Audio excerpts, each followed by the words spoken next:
if you kind of wrap up from last week, it seems to me when we study the New Testament, why in the world should we trust it? That is a good question. If anybody ever asks you, why in the world should we trust it? I just grant it. It is a good question. Why trust the Mormon Bible? Why trust anything? That's a good question. You might not have the answer right away, but it is a good question. And it seems to me that we can break it up in two different ways: an external criteria, external data, and internal criteria. Outside and inside, external, internal. On the outside, I'm thinking the manuscripts, the actual documents themselves from which we get the Bible, the New Testament and the Old Testament. That is, can we trust that they copied it well? We don't have the originals. We don't have copies. And when you look at the copies, there are variants. There are differences. No two manuscripts are alike. What do we do with those differences? Does that mean it's a free-for-all and it's, oh, Lord, what are we going to do?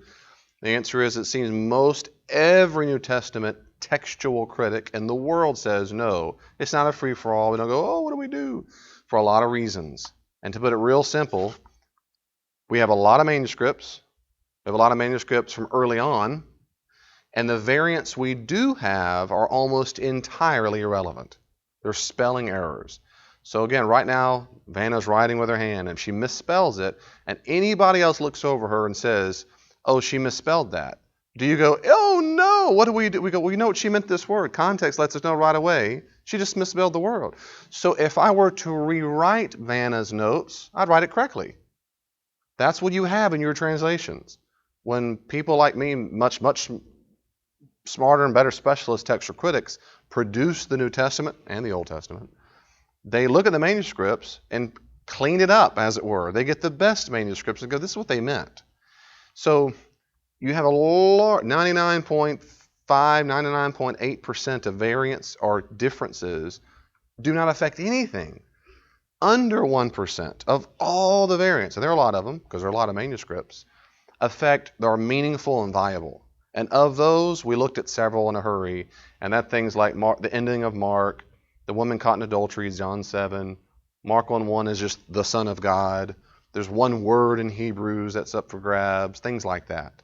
And if you want, I can give you, there's about a dozen to 15. Now, I'm just repeating this very quickly to make sure you got to hear, you don't have to memorize all these points. Why do you trust the Bible? Because we have very ancient manuscripts. Variants are cool. But David, Bart Ehrman told me there's tons of variants, and they're very, very significant. My response to that is, there are a lot of variants, but we disagree on their significance.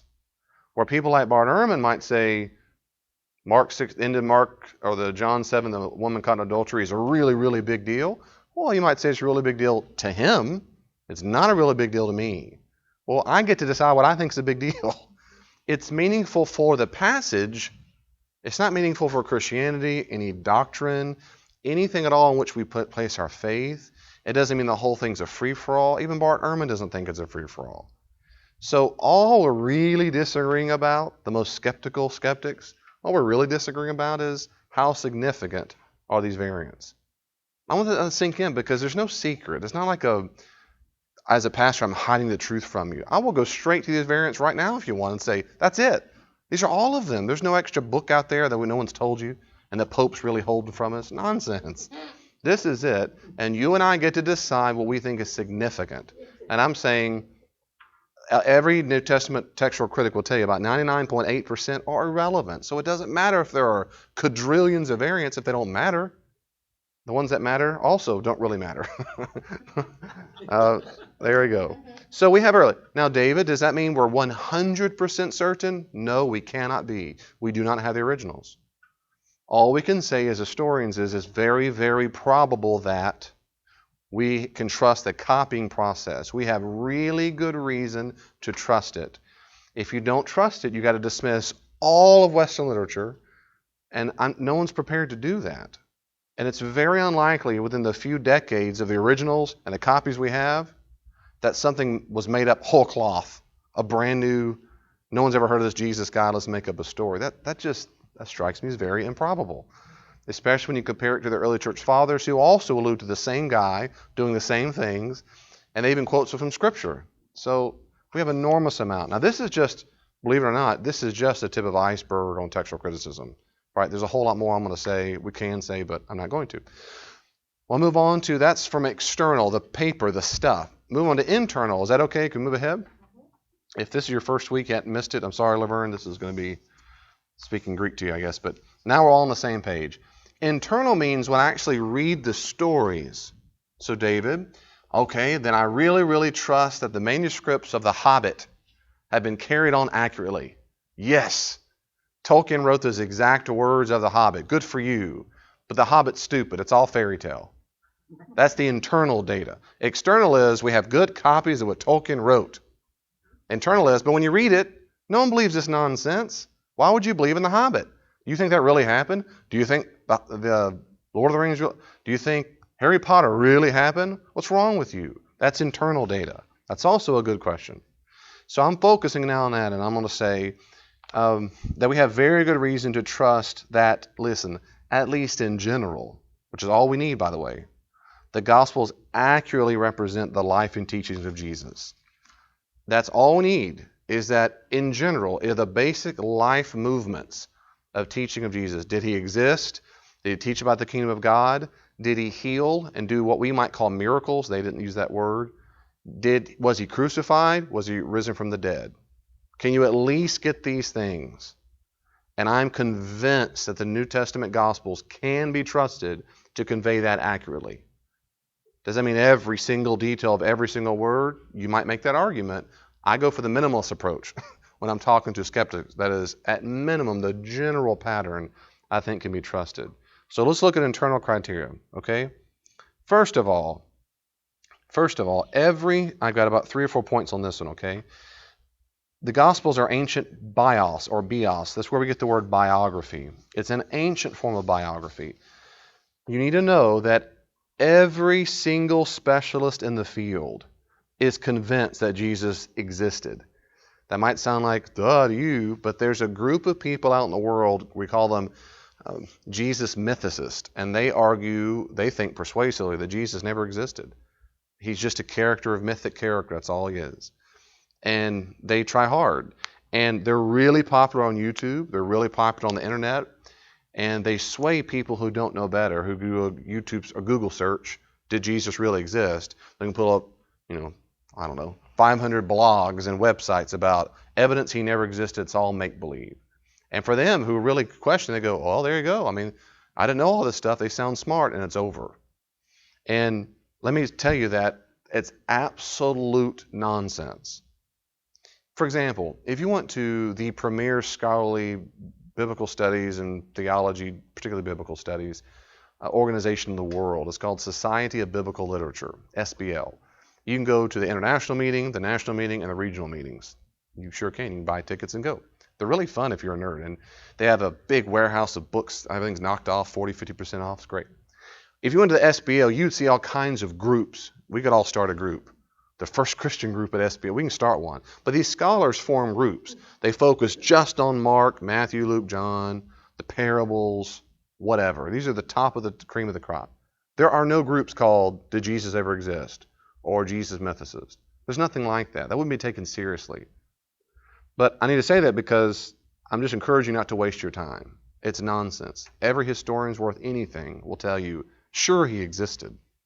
They might deny he was risen from the dead, those kinds of things, but they're going to say he existed. So much so, Bart Ehrman, the guy who says you can't really trust the New Testament documents, he wrote a book that argues for the existence of Jesus because he was sick and tired of it too. And man, there's nothing like writing about them because on his blog and some other blogs too, they come out of the woodworks to write comments. And anyway, no one's compelled but them. But so there you go. First of all, everyone thinks he existed too. What is a biography? Let me start by what it's not. Okay. Gospels can't be in the genre of ancient novel. They had novels in the ancient world. Why isn't a gospel, Matthew, Mark, Luke, John, a kind of novel? Like we have novels today, any kind of fiction work. The problem with that is in the ancient world, novels were almost always romances. Almost always. It's one of the chief signs you know you're reading an ancient novel because there's a love interest in between. Well, don't find that in the Gospels. And that's a big one.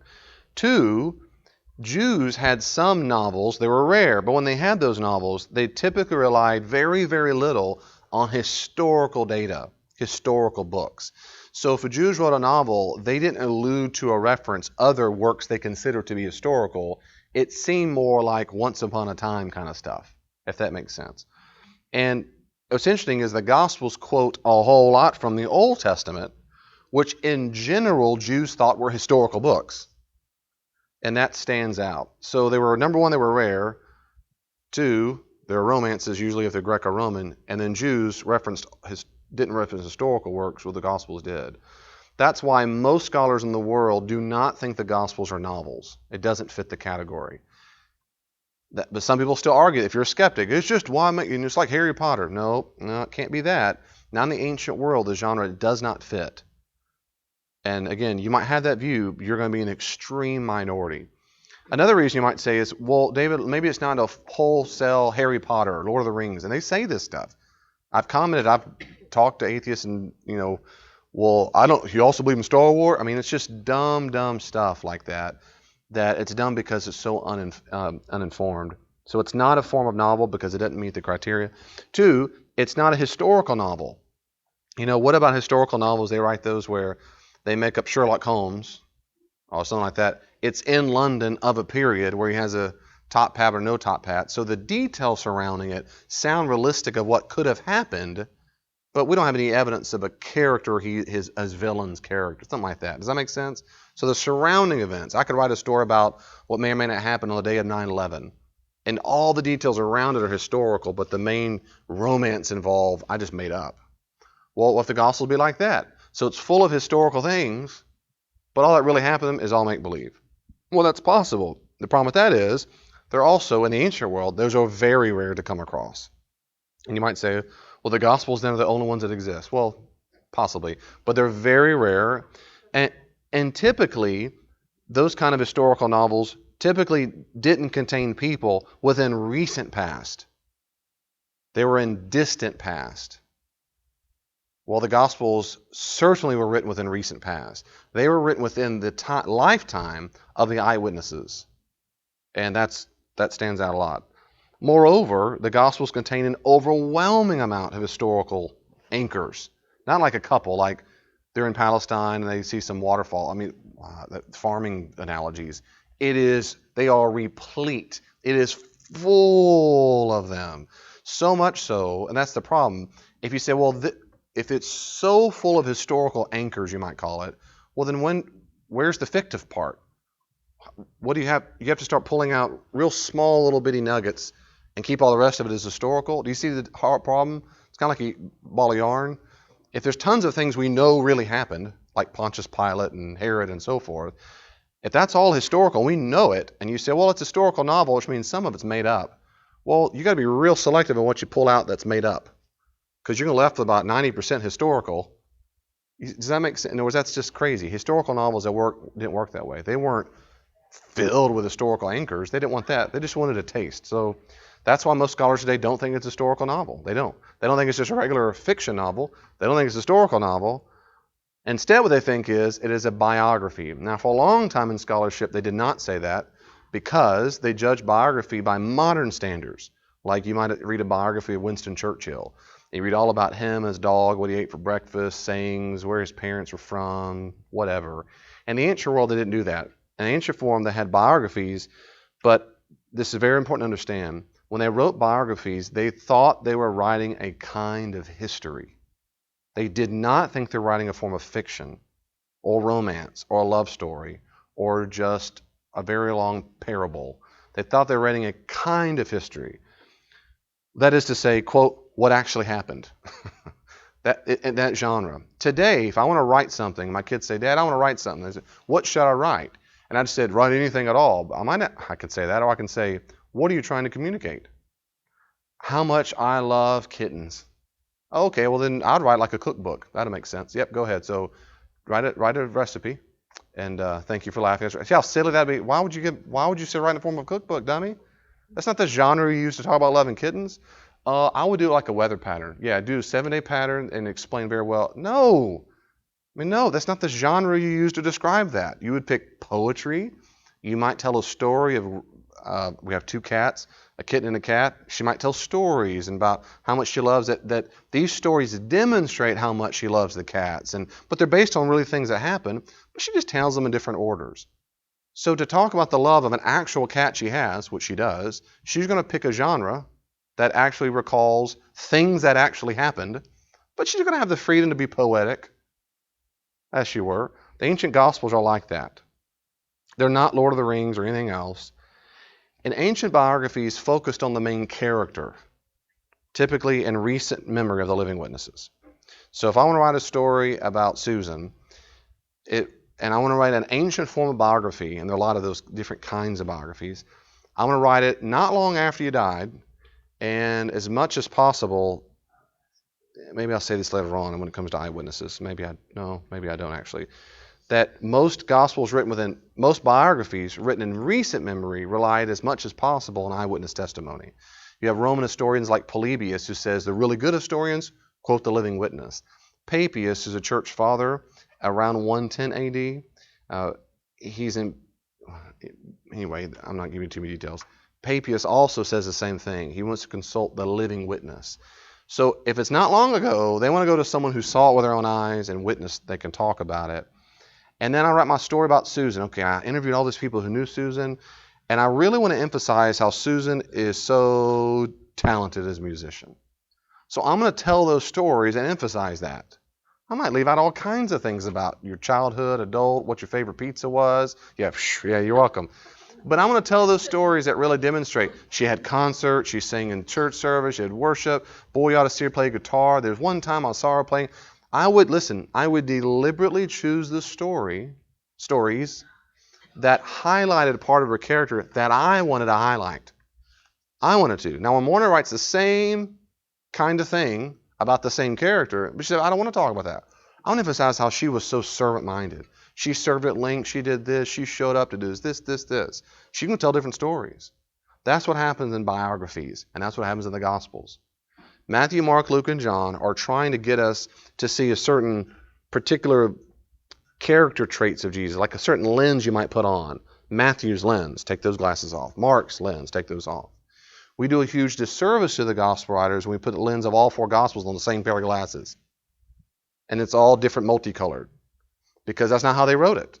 Mark deliberately is trying to get us to see that Jesus is the suffering Messiah.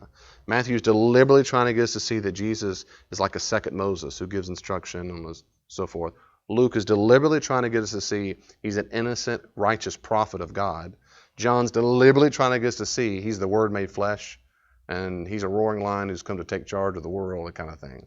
They're trying to see these different. We're trying to see that. And their ancient biographies are a kind of history that focuses on the main character, and they deliberately did it that way. Any questions about that? Questions or comments? This is a biggie. If you want to read more, do I have the book there, Richard Burridge? Okay, good. That's the standard. It's a little meaty. Okay, it's not like a light reading. It's not a devotional. But Richard Burridge's book, What Are the Gospels?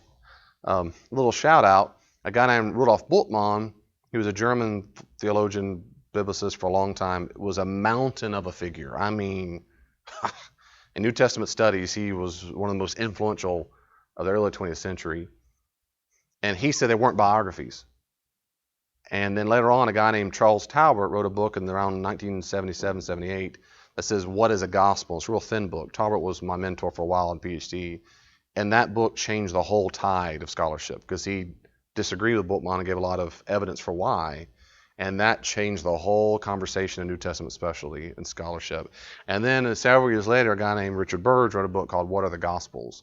And now it's in its second or third edition, I think. And now that is the standard work. And it's convinced almost all scholars, not all, but almost all. I find it very compelling. He's a funny guy, Richard Burridge. He's British. He talks fast like this. He's usually kind of sweaty. And he's walking. Funny, witty. He was great to see him in person, meet him in person. So it's a biography. Biographies are a kind of history. Number two, the Gospels record characters who are corroborated outside of the New Testament. So here's a sample on the screen of the characters. And just make sure, corroborate, corroborate means to demonstrate, to compare to something else. It's corroborated. The Roman Emperor Caesar Augustus, Tiberius, and Claudius. And we know for a fact these guys existed. Roman governors Pontius Pilate, Sergius Paulus, Gallio, Felix, and Festus. We know they existed. They're all in the Gospels. Local rulers like Herod the Great, Archelaus, Herod Antipas, Philip, Herod Agrippa I, Herod Agrippa II, Lysanias, and Aretas IV. High priests Annas, Joseph, Caiaphas, Ananias. Prominent women, Herodias, Salome, Bernice, Drusilla. Prominent men, John the Baptizer, John the Baptist, James the Just. Paul Meyer gives this list, and there are others. We know for a fact that he existed. So again, right away we know this is not a fiction. This isn't Lord of the Rings. Right away, he's referencing historical people.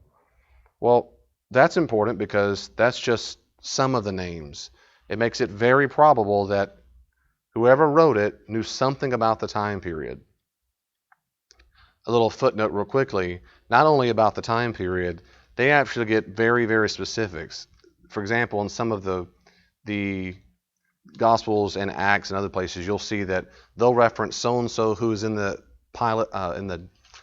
in the tower that time, but that ruler only came into Palestine for like the winter season, and the author got it right. Or their wife in that time period, and they got it right. I mean, it's very specific stuff that's very intriguing.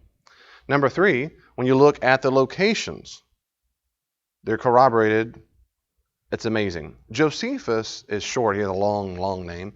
Josephus was a Jew who was aristocrat, very educated, smart guy, which means he would have been at the top point-something% of the Jewish population with his education level. And he denounced the Romans and on and on. Then the Romans came to try to destroy Jerusalem, and they did. And as they came down, he said, hey, you know what? I think this emperor is really the Messiah. Let's say he's a good guy. So he switched sides. They said, come on over. So he didn't get killed. And now, I'll tell you what, we'll pay you to write histories. So Josephus got paid by the Romans to write all kinds of literature, basically. And he wrote a lot of literature that we really, really like because he wrote around the same time as the Gospels, around the first century. He gives us an amazing window, a glimpse into what life was like in Palestine. That's his, they say in Texas, his stomping grounds. He's from there. He's from Palestine. He grew up there. This is his people. When you read Josephus and you read his locations, there's just cities and villages and towns he mentions. About 80% are corroborated. It doesn't mean he made up 20%. It just means we have no other corroboration that existed. When you read the Gospels, we've got 81%. They do better than Josephus, and we know for a fact he was from there. Let that sink in. Now, the Apocryphal Acts are just worthless. Do you know what an Apocryphal Acts is? No? After the New Testament was written, Christians and Jews kept writing literature. And in the 2nd and 3rd century, it was really popular for the church to make up stories about, well, whatever happened to Peter and Andrew? Whatever happened to Paul? Whatever happened to so-and-so? So they wrote books. We now call them the Acts of the Apostles. They'll call them the Acts of Paul and Thecla, the Acts of Andrew, the Acts of on and on. And I studied all this in my PhD. And no one thinks they go back to anything original, what happened. They're mainly some romances, and they talk about virgins staying virgins and so forth. Yeah. Mm-hmm. Is that the same as the Apocrypha in the Catholic? Good question. Is it the same as the Apocrypha? No. That's what gets tricky. The Apocrypha is a word we use to describe a collection of books written in between the Old and New Testament. So it's post-Old Testament, before the New. And that's what Protestant reformers call it, the Apocrypha, as hidden, as it were. When I say apocryphal acts, I'm using it as an adjective, apocryphal. So that's what gets confusing. So there is no equivalent. The New Testament doesn't have an apocrypha, but there are a lot of works that are under false names called pseudepigrapha or apocryphal, and that gets confusing. So the Apocrypha is the collection of books between the Old and New Testament. The apocryphal acts come in 2nd and 3rd century. And they might have some nuggets of sayings of truth of what really happened, but in general, most New Testament scholars don't find them historical at all. They represent the people and communities who wrote them. Like the Acts of Paul and Thecla, Paul gives long sermons. He gives long sermons about staying a virgin. See, in the first few centuries of the church, you may not know this, it was very popular for Christian preachers and teachers to teach to never, ever, ever have sex. And even married couples were prized for never having sex. It was a big deal to do that. One of the earliest known documents we have outside the New Testament. I remember doing this in my dissertation. It's a document concerning the virgins, and it's just extolling and praising how those women don't ever get touched by a man ever. And for various reasons, one of them seems to be the case that because the assumption a lot of times is if you have sex, it means you're lusting. If they would say, or you're having desires that are sinful. And so even Augustine said, basically, you're sinning when you have sex, but you got to do it to have kids. But you better not like it much. Just get the babies and stop having sex as much as possible. And that was the way to go for a long time in the church, to be a virgin. So these apocryphal acts, over and over and over, that's the drum they beat over and over and over, is don't get married, or there's a woman who's a romance, but she's with her husband, but I want to be with him. No, but you don't, and she's the heroine because she keeps herself a virgin. But Simon Gathercole is a British scholar. He compiles the data of the locations. And listen to this. If you compare, of course, Josephus is already worse, 80% to 81 of the Gospels. If you compare it to the apocryphal Gospels, listen to this. They're really, really bad. Like the Gospel of Truth and the Gospel of Mary, two different apocryphal Gospels, no places are mentioned at all. Zero. In the Gospel of Thomas and the Gospel of Judas, the only references in both works to a location is, quote, the world, and the other one was Judea. That's it. There's the only locations mentioned. Now, these come not long after the Gospels are written, by the way. The Gospel of Philip says the world and Jerusalem. Two locations, the world and Jerusalem. In the Sophia of Jesus Christ, which means the wisdom of Jesus Christ, it places Mount Olivet in Galilee, which is not. So even location's wrong. In the infancy Gospel of Thomas, it has, quote, region of Bethlehem in the town of Nazareth.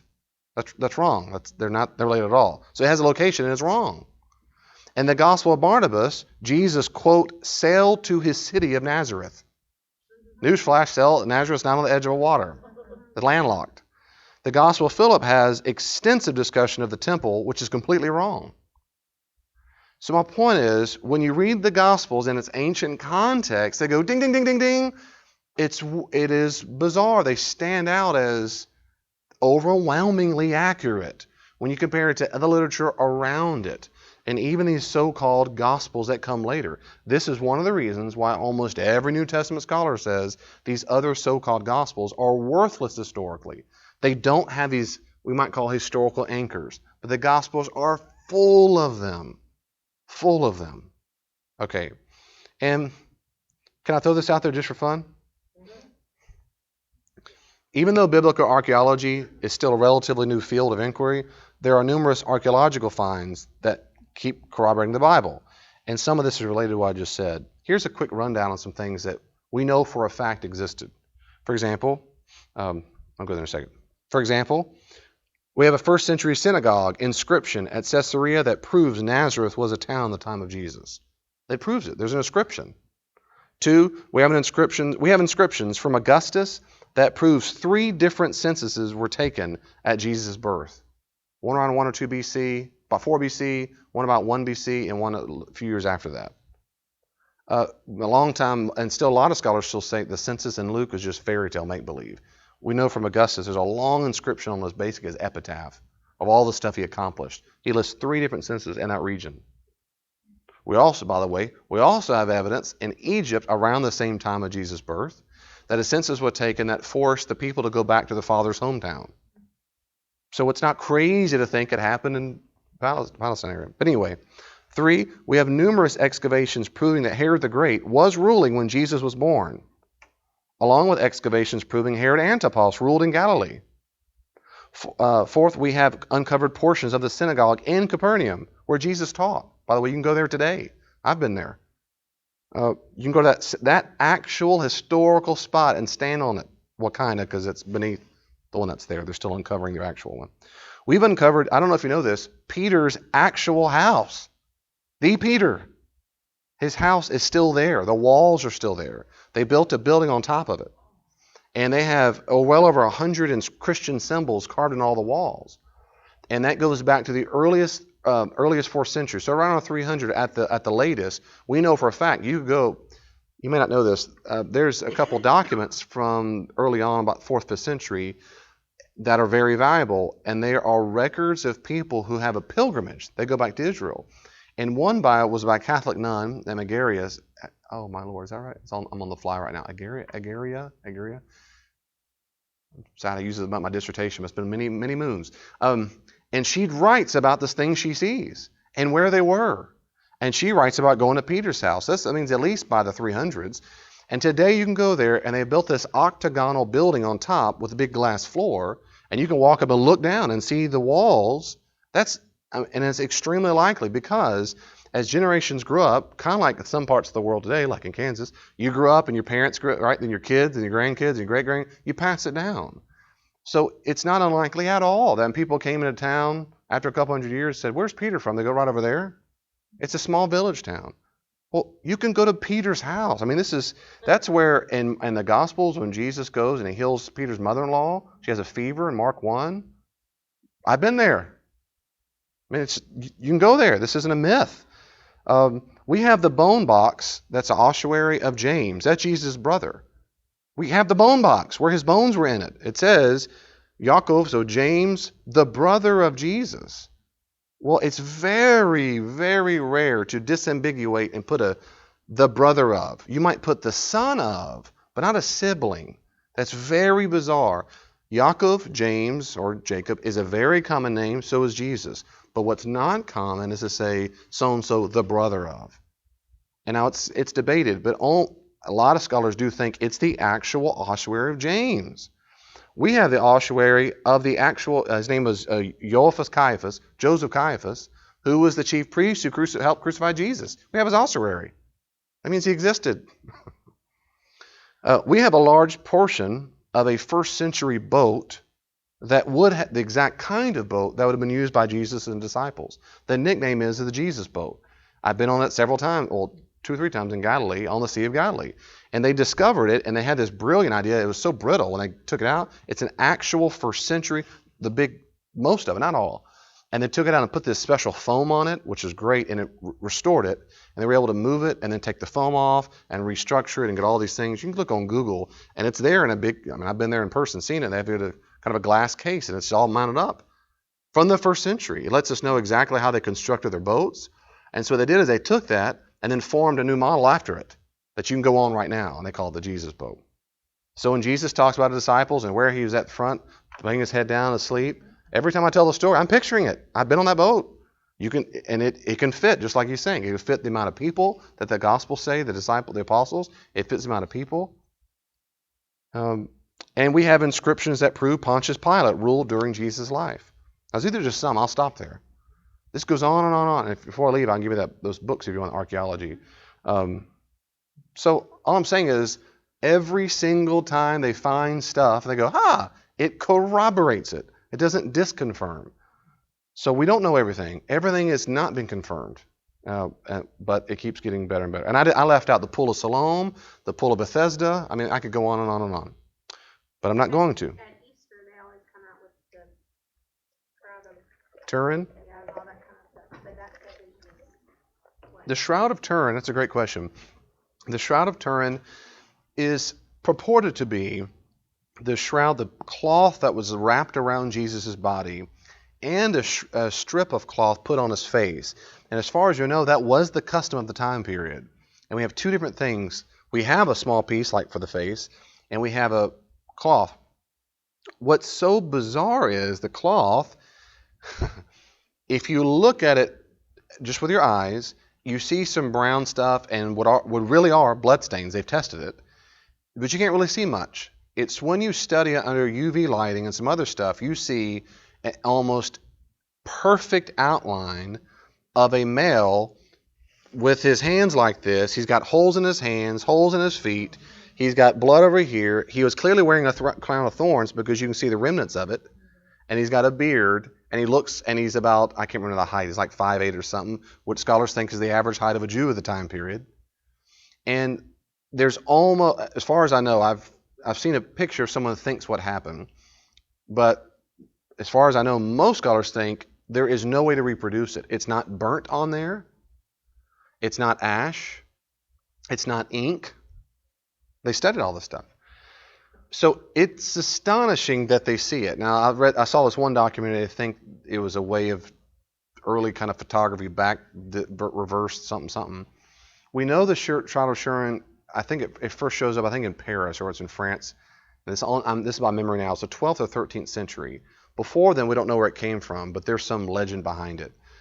The problem is when they tested the fabric and did some carbon dating on it, they did it, of course, from the edges. And the edges came back with a dating that came from the medieval ages.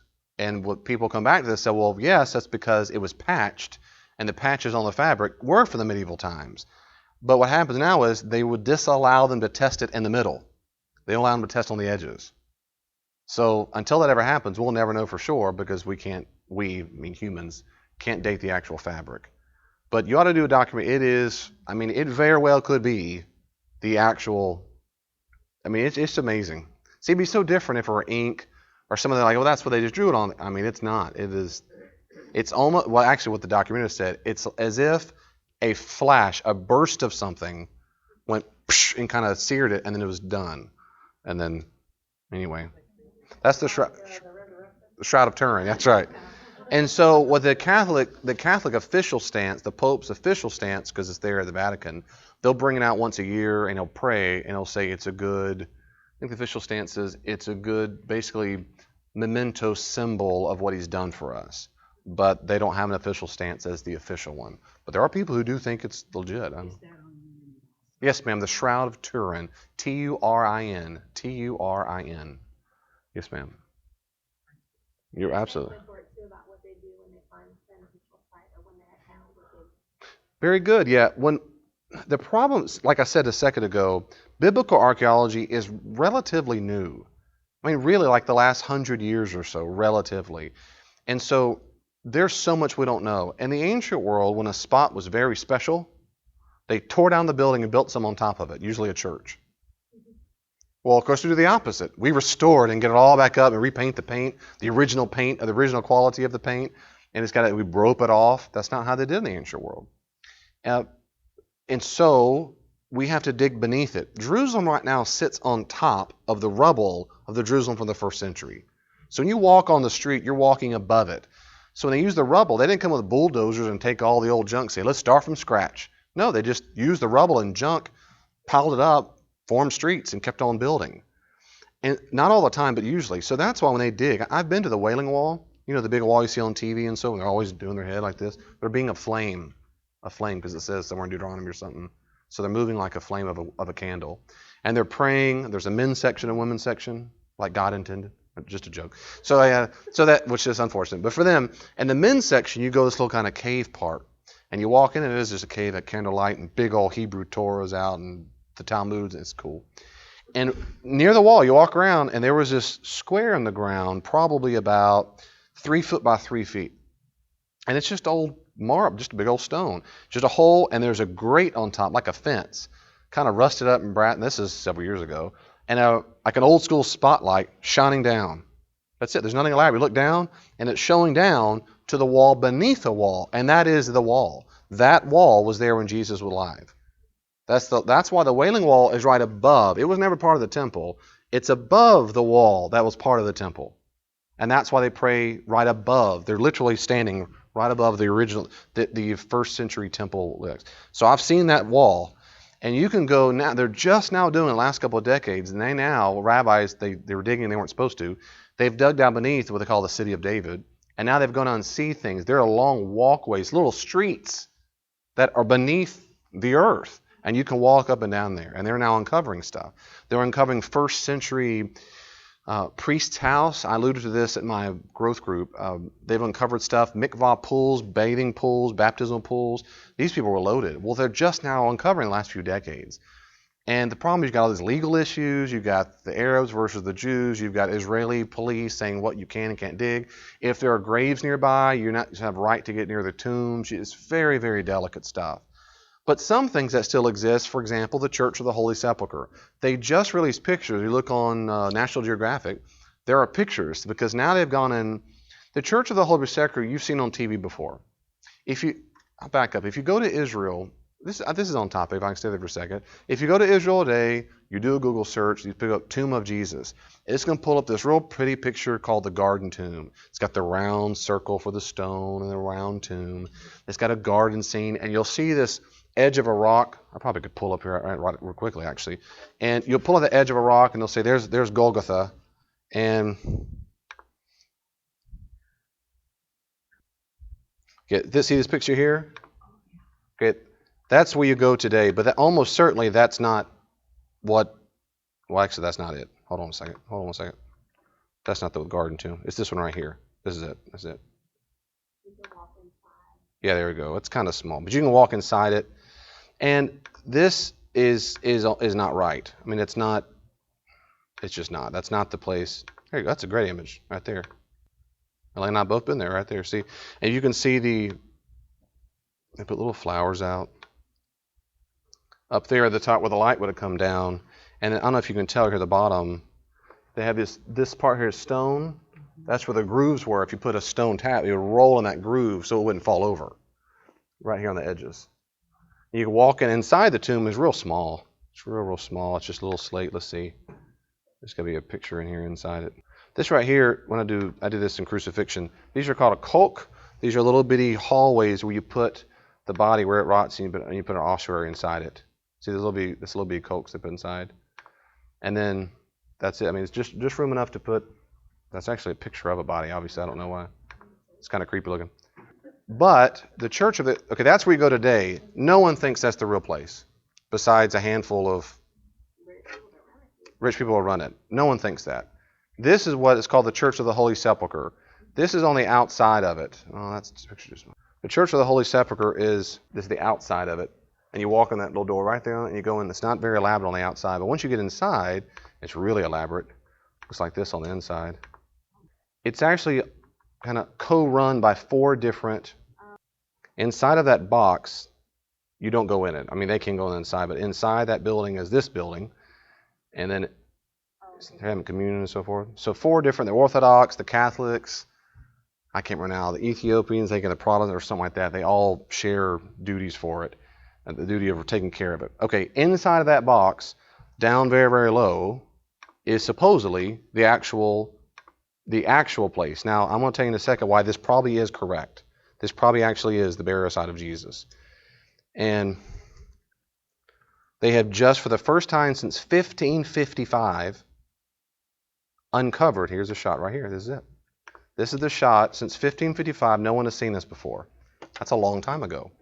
So if you're up high, this National Geographic photographer was shooting down straight, way down low, and see on top of that marble, they're pulling the marble slate off of it.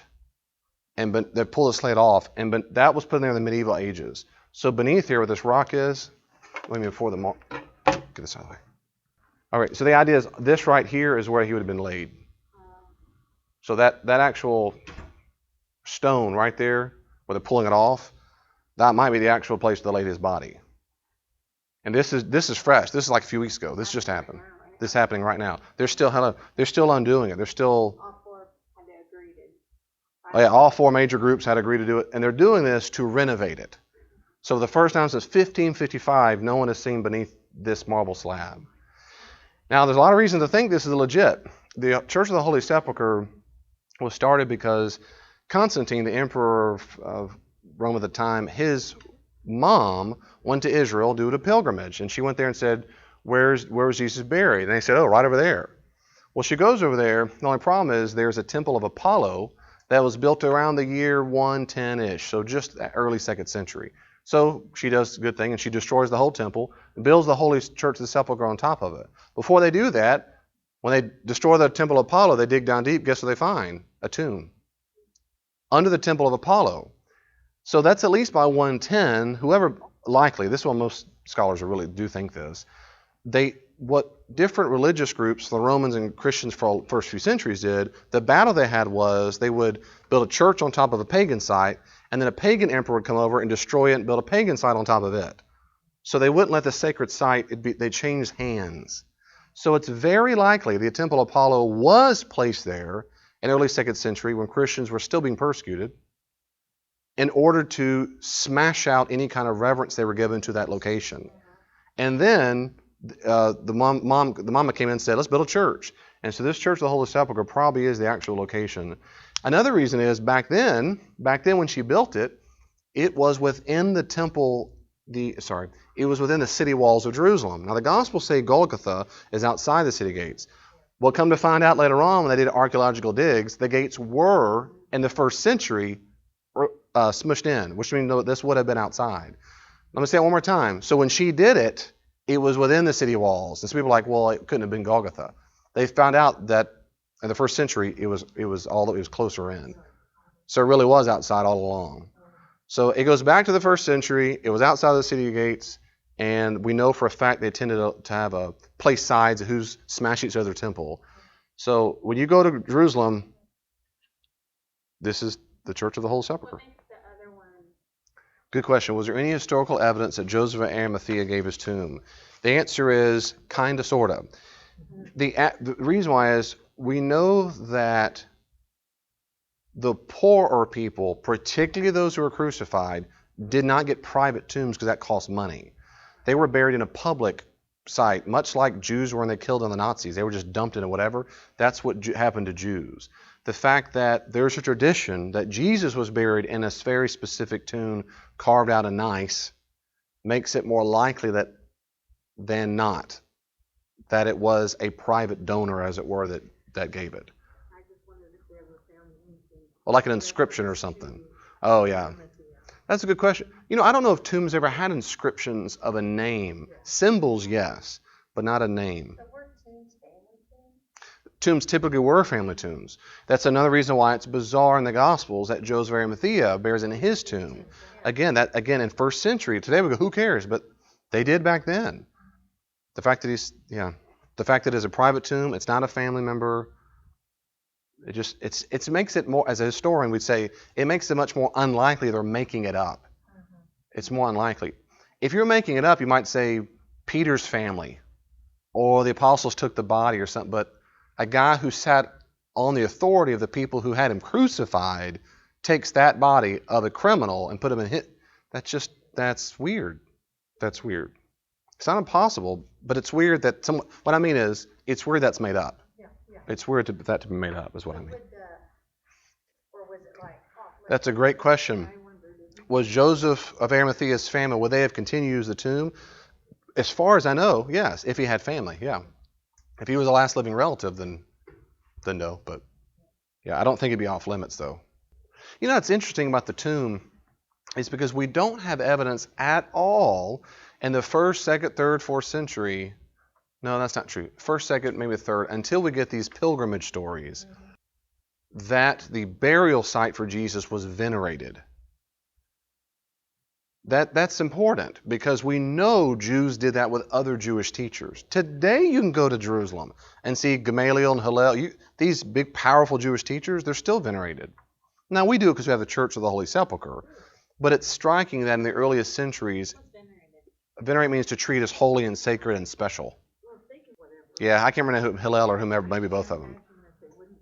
Yeah, that's right. If they can't find other Jewish teachers, we know who these guys are. Right, that's right. But it's striking that it doesn't seem, though they know where it is, we don't have evidence that it was the go-to spot. That's where I'm getting at. And my point is, you have to explain that. Why would a person of that influential of a movement, why do we not have more evidence in the Christian literature of people making pilgrimages often to go venerate the spot where he died? I think that says something. Does that make sense? Because we're not worshiping. Well, that's what a Christian would say. But as an historian, you got to explain that. Why do you think? As a Christian, I think it's because he died and he's no one in the tomb anymore. They know where he's buried, but I'm not going to go and worship this spot because he's resurrected. Yeah, he is the Lord now. That's right. So Gospels are an ancient biography or bios. That's a kind of history. 2, they record characters, and a lot of characters who are corroborated. 3, they record a whole lot of locations that are corroborated. And 4, names and the frequency of names fit perfectly. Let me ask you a question. If I ask you to list the top 10 most popular male and female names of last year, could you do it? Let's say if we guessed at it, maybe get 1 or 2 or 3 in the top, maybe. Could you do it in the exact order? That is, the most popular, second most popular, third most popular. What's the odds you can do it for last year? This is here. In Lawrence. Now imagine you did it 40 years earlier. Of people in Topeka. A different location 40 years ago. That's what the Gospels are. They seem to have been written outside of Israel. Matthew might have been different. But when you compare it, see how, if you just pause for a second, when you compare it to the Gospels, before I show you the example, there's a I think it's 2 volumes, a massive work of a guy who compiled all this together. Is an Israeli scholar named Tal Ilan. It's called The Lexicon of Jewish Names in Late Antiquity, Part 1, Palestine, 330 BCE to 200 CE. Most of the material covers the 1st and early 2nd century, the time period of the Gospels. And so what he did was he studied all the literature and topographical evidence. So epitaphs, tombstones, anytime a name shows up, you tally up all these names. You form a big old fat database and you go, I can take this same, now with computers, right? I tally it up. I got 837 clicks for John or whatever it is. When you tally up the male and female names, we can know exactly what were the popular names of the time and the exact frequency of them. Guess what happens when you compare that list, not biblical, just anything outside the Bible, with the Bible. The top 2 men's names, Simon and Joseph, in 1st century Israel outside the New Testament, is 15.6% of the time. Now pause here, don't read ahead. That means if I were to, forget the Bible never existed. And I go to Israel and I say, what are the top 2 names in Jew land? What do they call their males? I'm being serious, right? Simon, they would say Shimeon and Yosef. That's what they'd say, Simon and Joseph. Those are 2 most popular male names of the 1st century. In fact, those 2 names show up 15.6% of the time anytime you meet a guy on the street. If you're going to guess, call him Simon or Joseph. Even nowadays? No, the 1st century. Now, I don't know about nowadays. That was 1st century. When you compare Simon and Joseph to the Gospels and Acts, it shows up 18.2%. Simon and Joseph are the most popular male names in the Gospels and Acts. Look at the frequency. The top 9 men's names in 1st century Israel, outside the New Testament, is 41.5%. Gospels and Acts, 40.3%. The top 2 women's names of all Jews, Mary, Miriam, or Salome, 28.6%. Gospels and Acts, 38.9%. Top 9 women's, 49.7%. The Gospel and Acts, 61.1%. Look how close these. I couldn't guess. I bet I maybe get 5% right if I did names from 40 years ago of a different town. Now, again, this doesn't prove it, but it makes it extremely unlikely that someone made this stuff up. And when you compare this to the Apocryphal Acts that come later, guess how well they do? Horrible. They're horrible. I mean, they make up names. They make up names. Another thing that's bizarre is if you compare this to names in Egypt, Egyptian names for Jewish males were different from Jewish males' names in Palestine of the 1st century. And when you compare the frequency to the Gospels and Acts, the frequencies are almost exactly right. Now, what are the odds they made that up and they just happen to be? That seems silly to me. Number 5. By the way, the names, Richard Bauckham and Peter J. Williams helped me there a lot. Richard Bauckham and Peter Williams have done a lot of work on that. That's from them. Number 5, the Gospels are not Pauline or Gentile. What that means is the Gospels seem genuinely not very interested in reporting what Paul was addressing in his churches, which means it seems like a different agenda is going on. For example, in Paul's day, in his mission field, probably the number one problem he had to deal with was, what do Gentiles have to do to be a Christian, a follower of Jesus? Do they have to get circumcised or not? Follow the Torah or not? That is completely missing from the Gospels. Well, that leads it more historical probability because it's not that they're just propaganda, big fat long pamphlets of propaganda to go get circumcised or don't do it. What they talk about and the issues going in the Gospels are almost independent of what Paul's issues are. That's important. Paul's issues were later. The Gospel's issues were earlier, close to Jesus. Think about that. Paul was a Christian after Jesus died. So if we saw a whole lot of circumcision problems and Gentile convert problems, we'd think it was written much later. And they addressed issues much later. But they don't. They're separate. That makes it more likely that they do represent first century issues in the time of Jesus, in the 8 years of 30-ish AD. Well, that's amazing. Number 6, the Gospels fit the Jewish theological landscape of the first century perfectly. When you read Josephus, when you read the letter rabbis and the Mishnah and the Talmuds, when you read these other documents, it strikes you as very plausible. It fits. It just fits. Jesus isn't talking about McDonald's or talking about the Roman philosophies. He's not doing any of that stuff. He debates and is debated by first century Pharisees, and it fits the landscape so well of what we'd expect to see because they treat him as an equal. That's why they debate Jesus. But it fits what we know about the first century from other sources.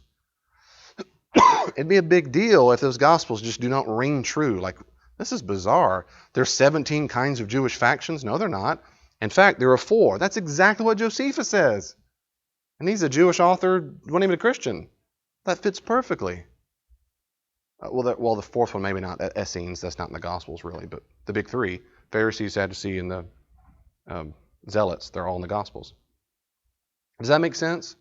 So, again, I'm talking about probability. So it's very improbable that this is all make-believe when the names fit so well, locations fit so well. It's not overly Pauline. It fits first century context very well. Number 7, the resurrection. I think the resurrection of Jesus best explains a lot of problems or phenomena. Now, this last group is not very debated among scholars. It's not very debated, what I'm about to say. Here are the issues going on. For example, primitive, that doesn't mean Neanderthal. It means in the earliest years of Jesus' death, Jews started worshiping Jesus. Now, please let that sink in. If Gentiles had done it, they might see him as a divine man called a theosaner, a miracle-working man who became divine. Greeks, I get it. Jews, no way. You do not worship anyone but God. And it's the earliest evidence we have, which is Paul's letters. They wrote songs and hymns to Jesus. And they worshiped him. They sang songs. They genuinely worshiped to God the Father. As if they thought God the Father commanded them to. Like, we're doing wrong if we don't worship him. God the Father will be disappointed with us. We're not doing it right. And you have this early dyadic to Jesus and Father early on. Spirit comes on a little bit later. But early on, primitive. You need to explain as an historian why Jews started doing that to Jesus and have never done it before and have never done it since in the same way. They never worshiped Moses, never worshiped Abraham. You never made songs about him. You never prayed to him, ever. You don't do that. You don't do it to angels, ever. Remember in Revelation, when John the Revelator falls down at his feet? Oh, he starts worshiping. No, the angel says, knock it off. Don't worship me. I'm just a messenger. You don't worship angels. You only worship God. That's it. Angels worship God. We're all in this boat together. We're all before the throne and worship together. You got to explain why that is.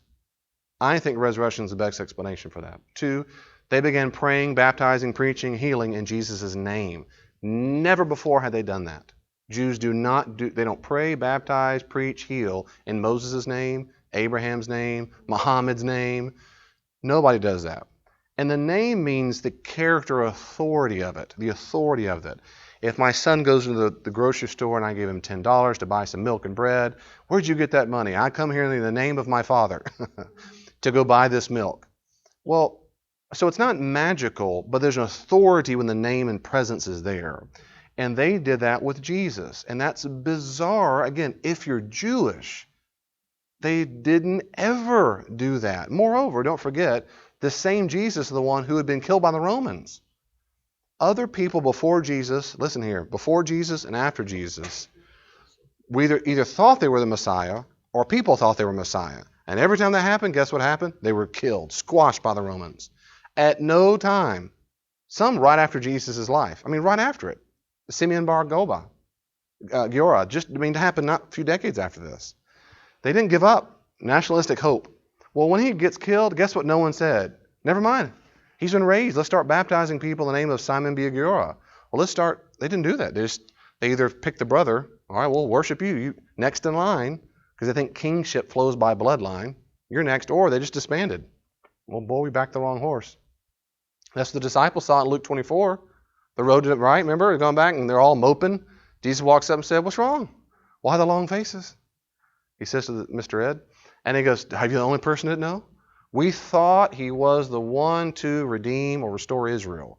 We picked the wrong daggum horse."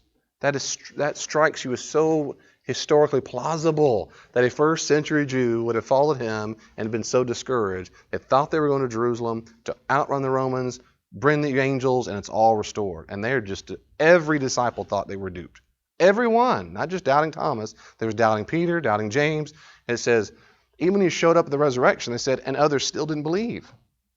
So why did Jews start doing these things in his name? From the early, within the first few years of his death, they started doing this. Groups of priests, number 3. Groups of priests, Pharisees, and even Saul, Paul radically changed sides. Let that sink in.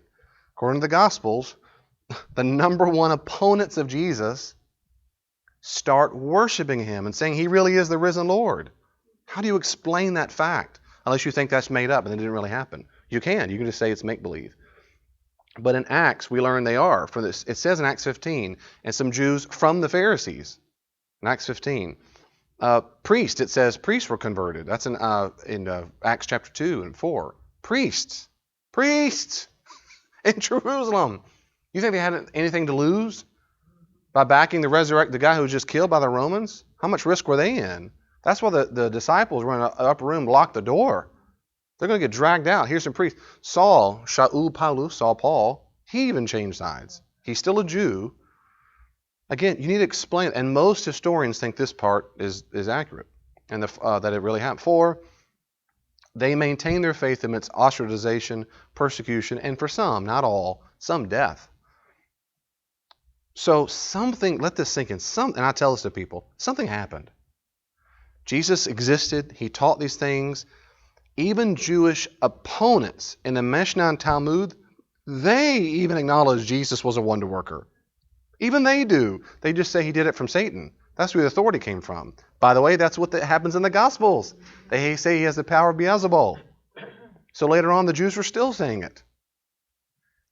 They believe that he existed, wonder-working, crucified under Pontius Pilate, is so certain, it's just as certain as Caesar Augustus lived.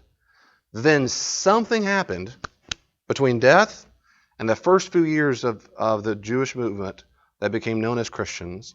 They went from doubting, running off, scared to death, disbanded. They've changed sides. They worship him. They write songs about him. They baptize, heal, preach in his name. They get converts, priests, Pharisees, Sadducees, whomever. Groups of all the people who opposed him are now changing sides. It booms and grows like wildfire in Jerusalem, the very town in which they were most at risk, with a Roman citadel right up the road by the temple. And it spreads like wildfire. Something happened. And the historian's question is, what is it? What's the most likely explanation? Some people go the route to say it's a bunch of different things altogether. It's not just one thing. The disciples really, really missed Jesus. They thought they had visions of him. They thought they had dreams. There's mass hallucination. There's all kinds of things you have to posit. The problem with that is, there are several problems. One is, when you add multiple theories, they get multiplied by improbability. It's like a deck of cards. The first one's already improbable. Then you add a second one, it's even more shaky. Then the third one, it makes it compound the improbability of not convincing. It's just not. Another big problem with that is, it's more probable that he's resurrected because it fits the data so well than it is all these other options. That is to say, the other options don't fit the data so well. For example, Roxanne says, well, they just had mass hallucination. I'm going to say, what about Saul Paul? He didn't miss Jesus. Didn't know him. Probably never met him in his lifetime. How do you explain that? Why would he have hallucination of a guy he never met before? Well, that's because that's all mythic. Why is it mythic? Why would he? Everybody thinks that in Galatians 2. He wrote it himself. Why would he make that up? Why would he eventually get beheaded under Nero? There's always these massive holes no matter where you go. No matter where you go. So all I'm saying is objectively as I can make it. If you're a naturalist, remember the fishbowl analogy? If all there is the fishbowl, and I say, where's that fish food come from? A naturalist says, it doesn't matter. Wherever it came from within the system. Because all that exists is the fishbowl. Does that make sense?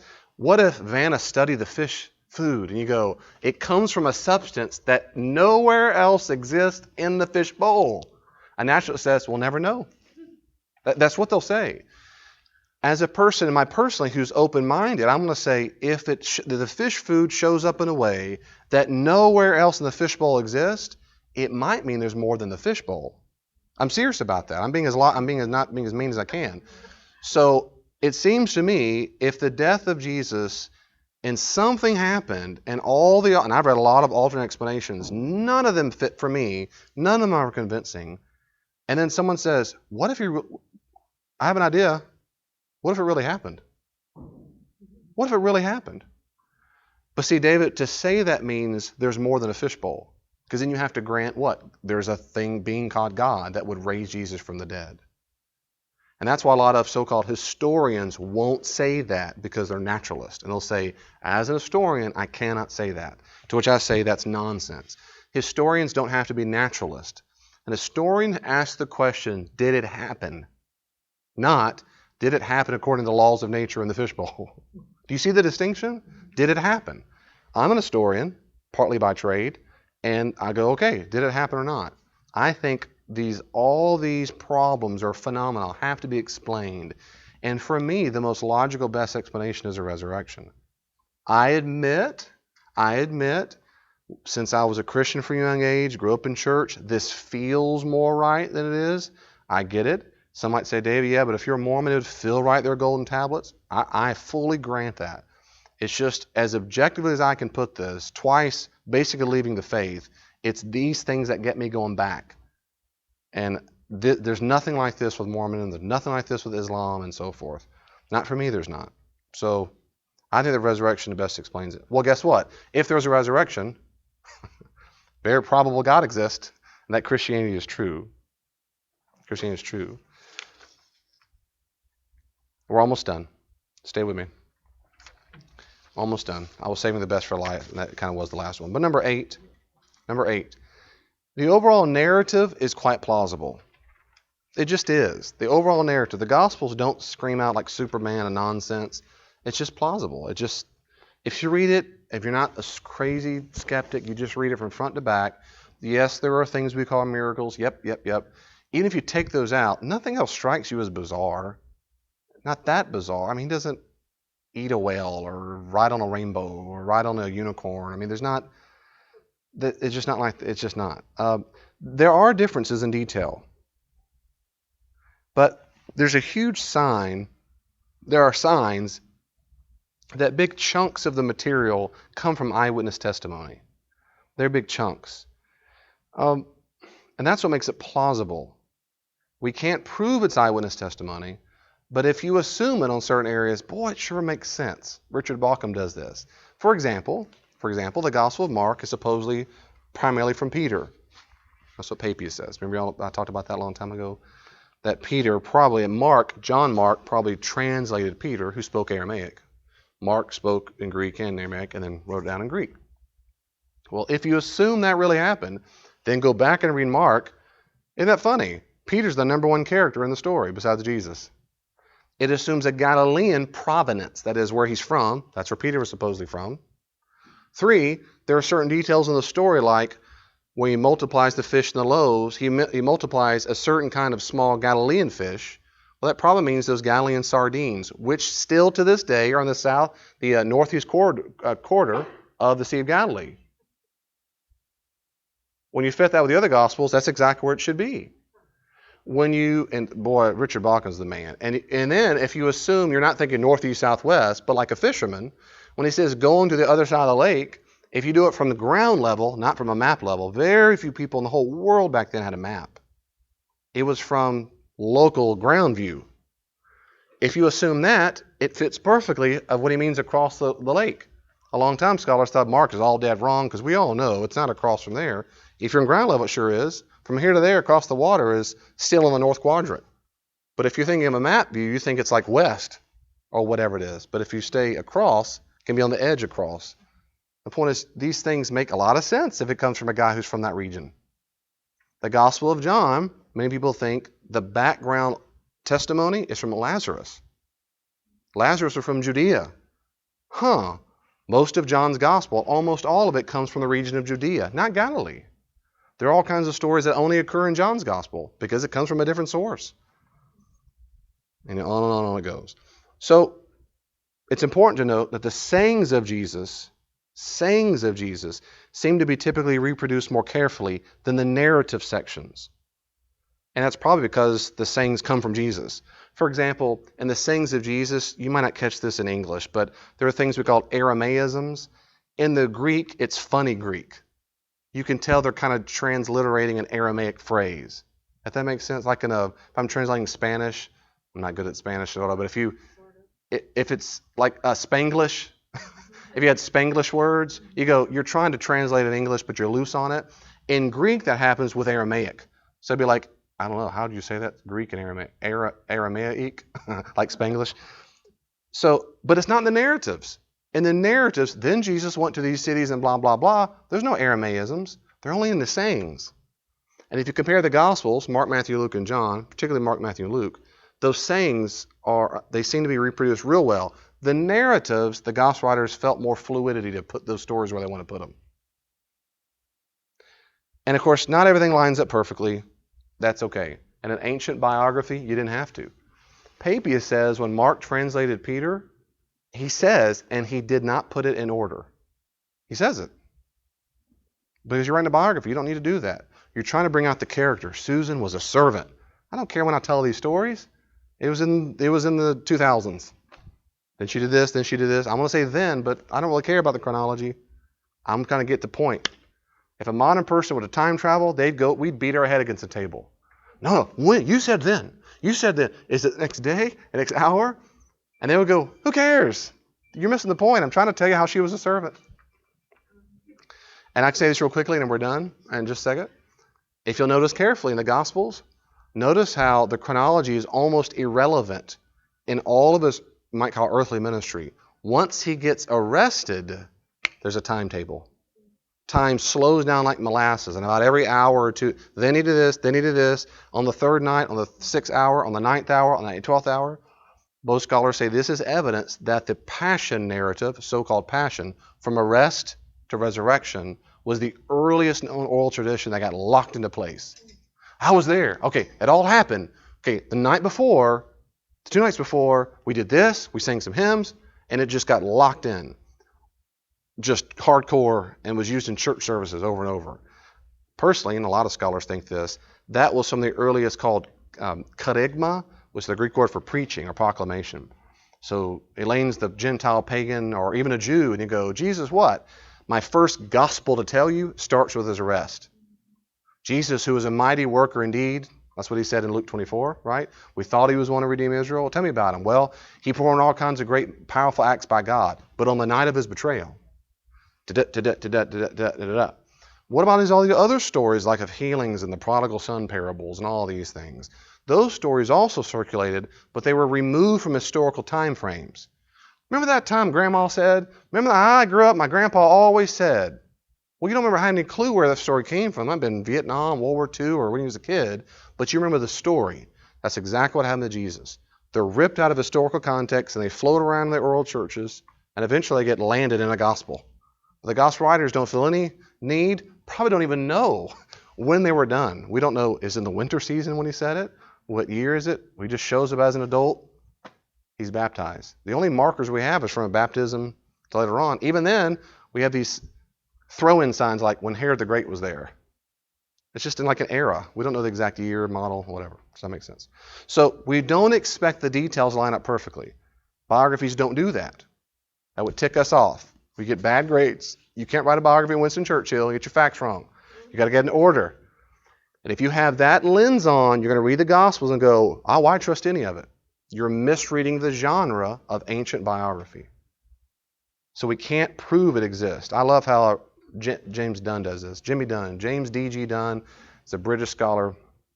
I think he's actually Scottish. Anyway, he's very, very well respected.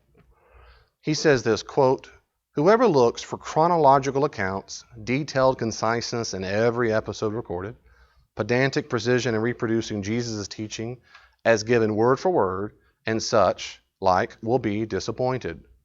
But not because of anything scholars have said or done, rather because the evangelists themselves were not concerned with such matters. In scholarship, we call the gospel writers the evangelists. That's common. The fault here, if fault there be, lies not in the scholars or in their findings, but in the false expectations with which so many have come to the Gospels. Does that make sense? We come to the Gospels thinking there's got to be lined up word for word. After Jesus resurrected, there's 4 different stories of who was there, women, was he in Galilee, in Jerusalem? They don't line up perfectly. You can piece them together and they fit fine, but is it 1 or 2 women? Did Peter go first or not? That's what happens in the Gospels. Or Ben Witherington says it this way. The historical critical method, with all its limitations and capabilities, is used by the vast majority of New Testament scholars, including evangelicals. It must be stressed that this method is incapable of producing absolutely certain results. The most one can reasonably expect is that it may demonstrate that there is a good probability that something did or did not happen.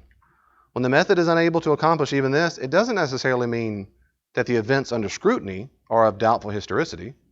The evidence may be too scant or complex to come to a proper conclusion.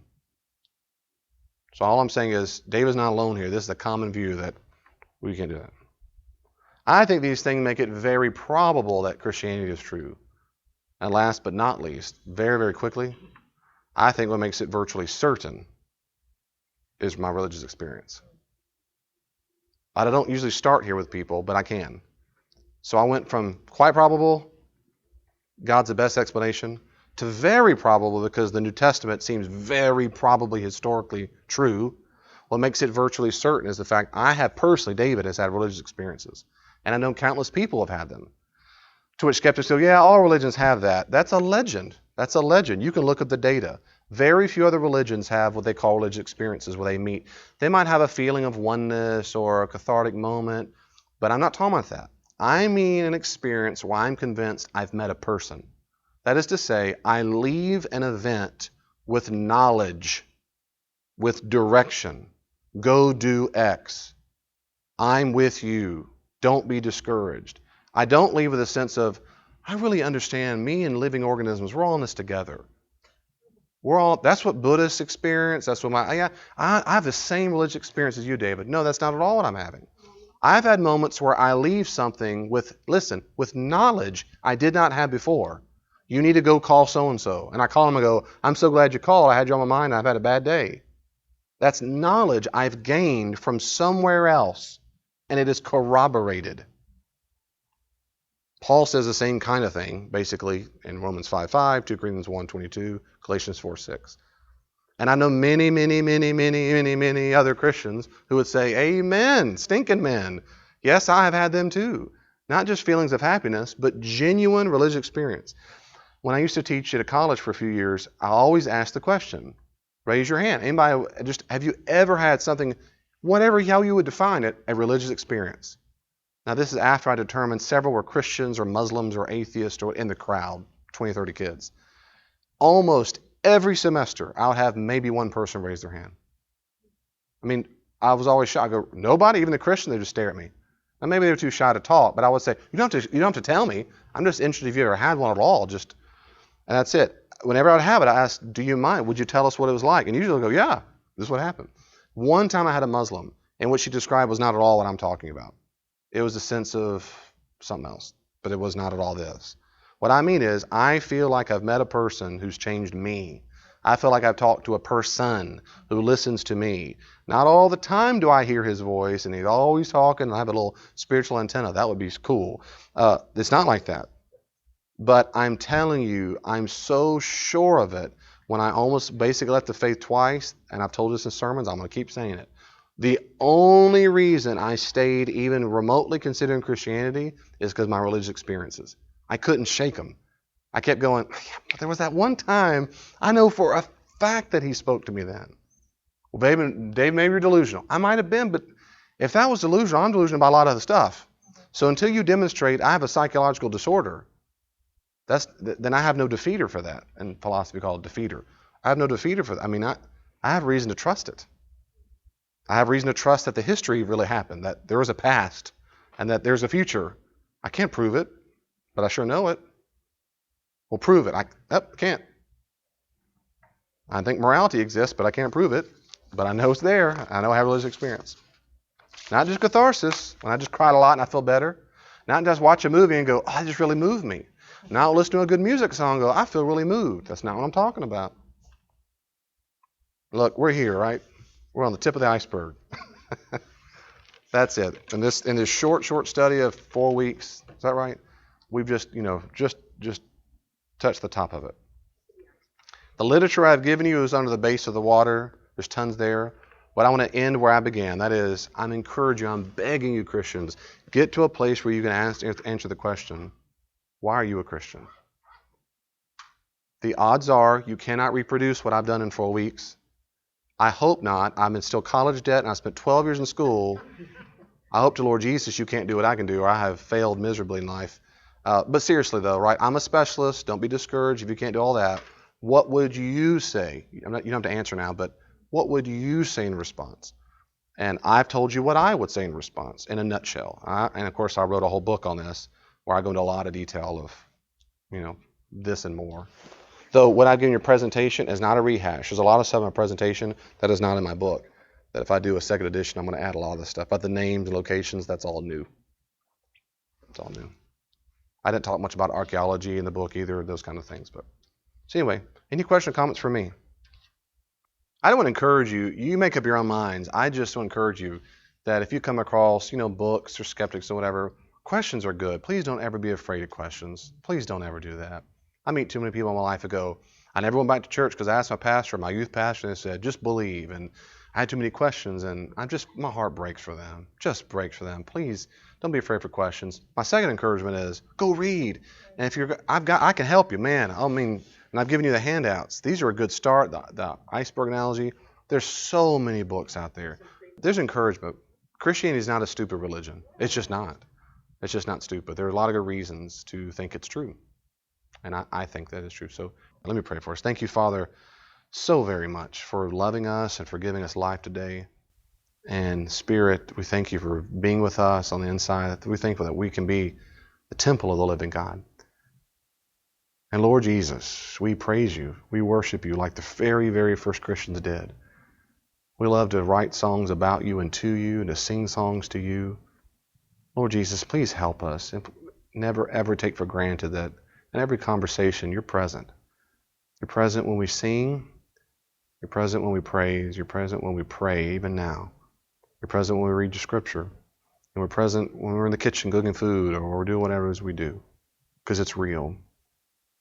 Spirit, I ask that you would encourage those who are discouraged in their faith in and around the world, those that are teetering, tottering back and forth, like my brother was for a long time who left the faith altogether.